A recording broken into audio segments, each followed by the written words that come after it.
Surrounded by Franconian vineyards, Wurtzburg was heavily damaged during World War II, but has since been completely restored. This prestigious university city is a jewel of Baroque architecture.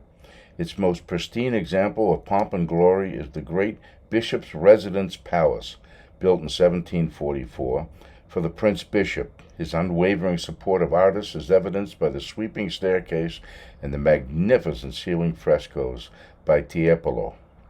Other landmarks include the medieval statue-lined Old Main Bridge and Marienburg Fortress, originally a Celtic hill fort and later residence of the bishops. The city remains a major winemaking center, hosting Germany's oldest and largest vineyard.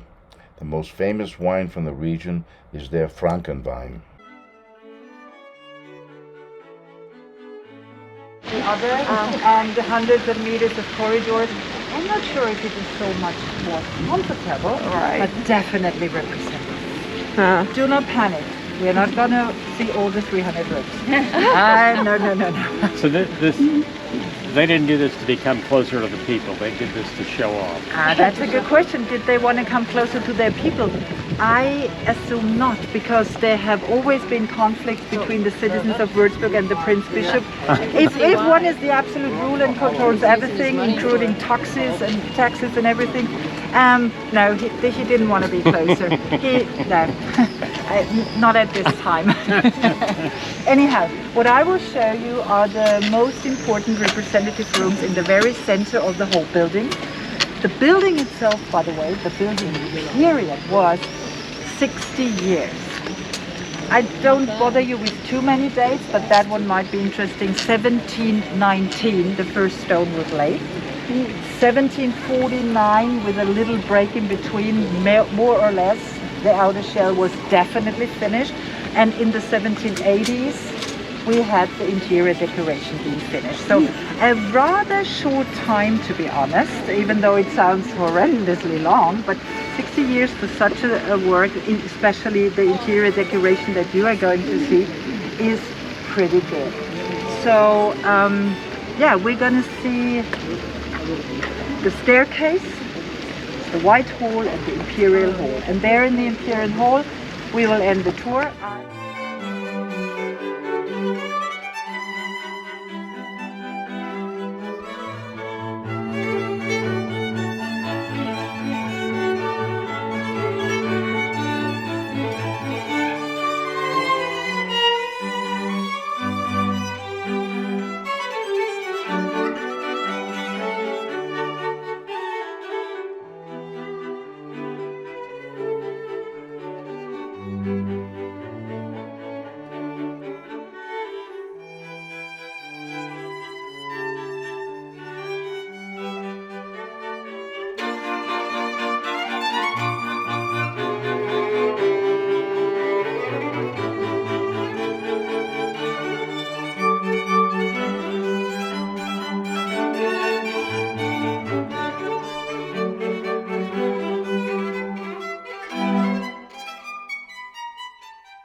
So we are in Wurtzburg, and we are at the Residence, which is the 300-room residence of the prince and all the people. So what did you think of it?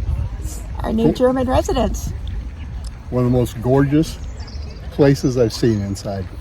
Have you been to Versailles? Yes, I have. And you think it's better? Well, I don't know if it's better, but it is comparable. Mm-hmm.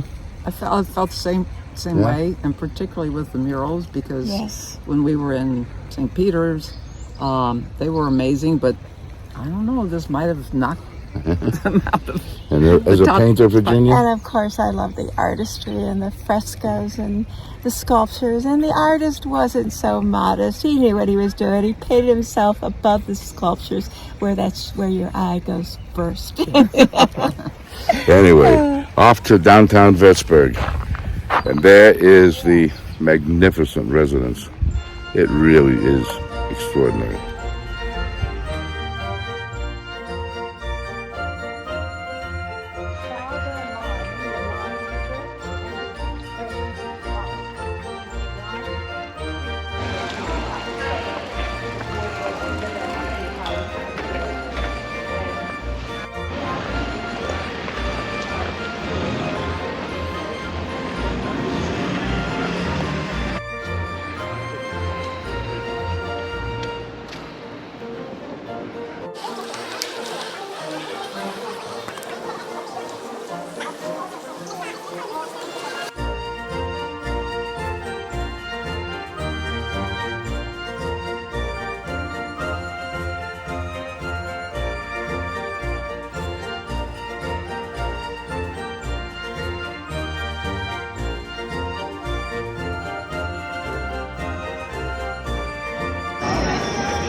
large blueberries.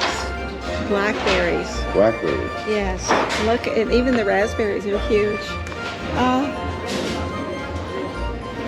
The blueberries not so huge.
That was Wurtzberg. Oh, I was just about to ask you which town we were just in. That was Wurtzberg. Didn't you love that palace? The palace, the residence of the Prince Archbishop was really, truly amazing. One of the better ones I've ever seen in Europe. We're going to see Versailles, but somebody said that they even tops Versailles, so we'll have to see. Talk about an egomaniac, even in Germany. What was his name?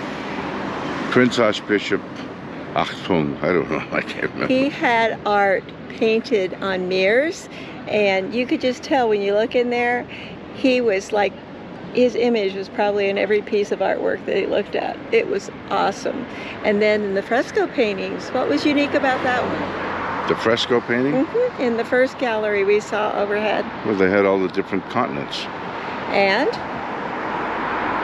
he had himself painted in the most prominent position, and he was in the most civilized position, and everybody else was more or less tropical or archaic. They weren't civilized, and the artist was depicted as being very discreet and very timid. But you know what? He painted himself in a corner, and what do you look at when you first get in there? The corners. The corners, because they are these ornate statues, and they're pointing right at him, and I thought, yeah, he knew what he was doing as an artist. One of the things that we learned about Würzburg is it's now part of Bavaria. I always thought Würzburg was part of the Frankenland, closer to Frankfurt, and noted for its Frankenwein. Frankenwein is a very dry wine with a little sweet aftertaste to it. But Würzburg was annexed to Bavaria years ago, and but the Würzburg people still think they're part of the Frankenlands. And for all of you that know me, no, I'm not a drinker. I just finished a full glass with the exception of a sip of Frankenwein, and that's probably why I'm a little happy. And that's why she's very nice. Otherwise, she's oh my not gosh. very nice. I'm half German. What can I say? Have a good day.